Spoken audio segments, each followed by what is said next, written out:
Salam Padre Pio. 12 fakta menakjubkan tentang kehidupan Santo Padre Pio.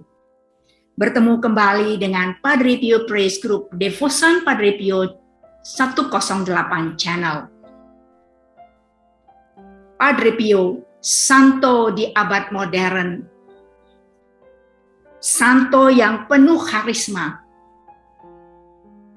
Dengan stigmata, pendoa, dan melakukan banyak hal-hal yang lain yang menakjubkan, yang membuat kita tercengang, mungkin bertanya, bagaimana mungkin itu semua bisa terjadi?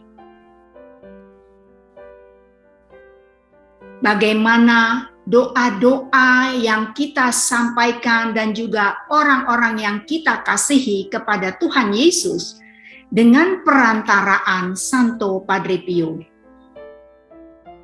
Jika teman-teman ingin mendukung kami, silakan like, share, subscribe channel ini. Dan untuk mendapatkan kisah-kisah menarik berikutnya, jangan lupa menekan tombol lonceng.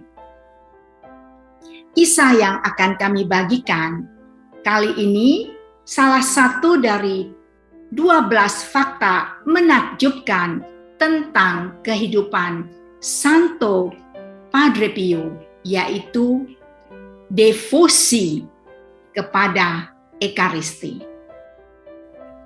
Seringkali jiwa yang luar biasa menghiasi dunia dengan kekudusan yang luar biasa. Yang dimaksudkan di sini oleh Padre Pio, Santo di abad ke-20.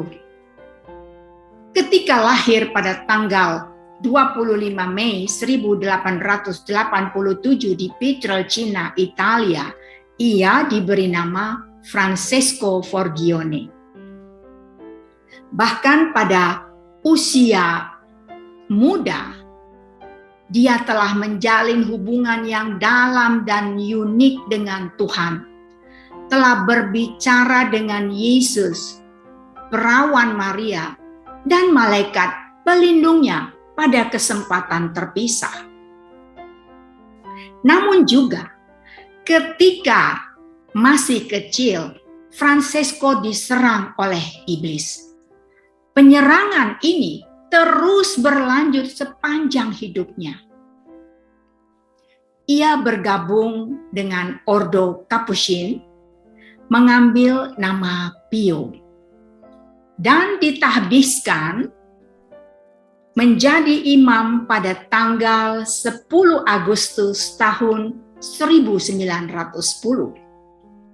Pada tahun 1920, ia menerima karunia stigmata. Segera setelah itu, Padre Pio dikenal di mancanegara karena kesuciannya. Puluhan ribu orang bertemu dengannya.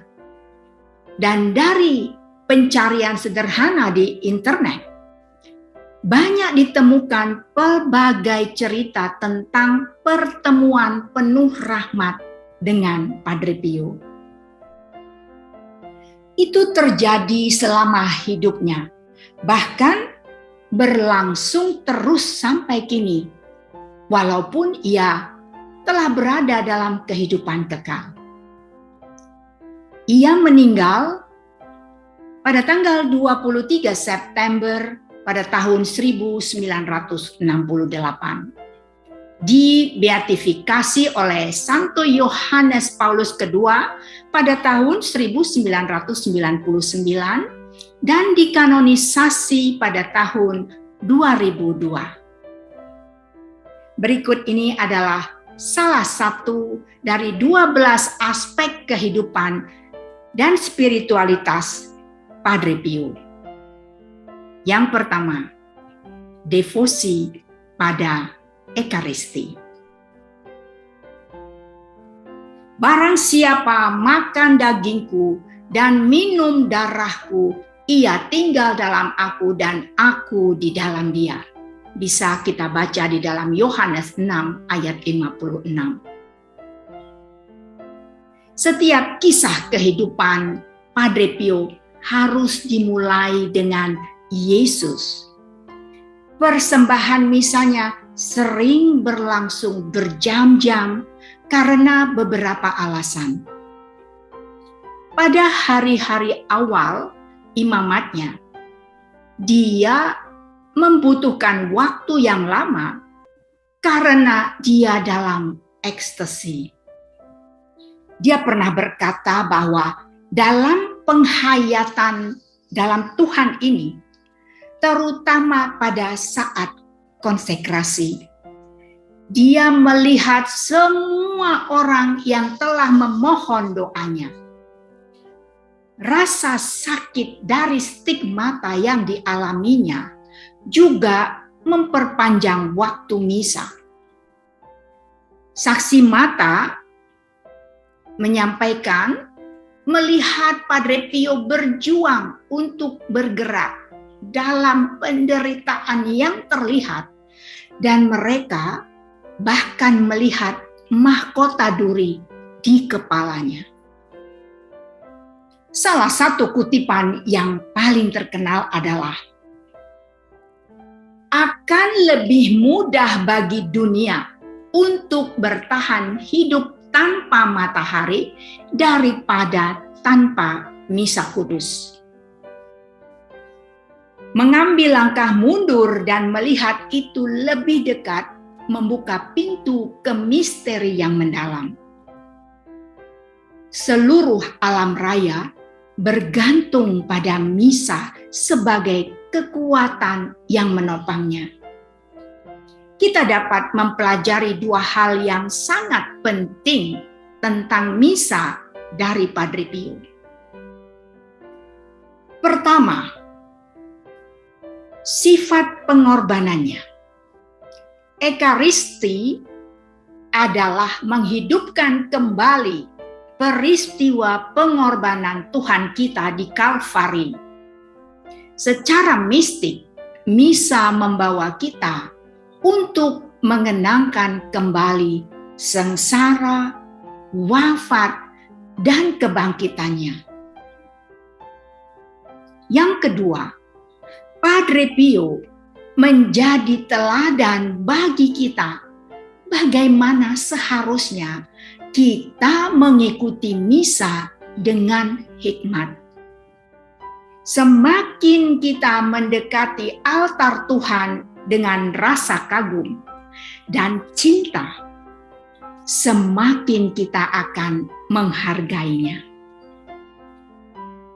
Semakin kita menghargainya, semakin Ekaristi akan mengubah hidup kita. Itulah fakta yang pertama, devosi pada Ekaristi. Terima kasih teman-teman semua. Bagi yang belum subscribe, silahkan subscribe channel ini. Dan jangan lupa menekan tombol lonceng untuk mendapatkan kisah-kisah menarik berikutnya. Salam Padre Pio, si la strada, sollievo della sofferenza. Jadilah jalan, ringankan penderitaan. Padre Pio mengatakan, I belong to everyone. Everyone can say, Padre Pio is mine. Terima kasih. Sampai berjumpa dalam episode berikutnya dan kisah-kisah menarik lainnya. Tuhan memberkati.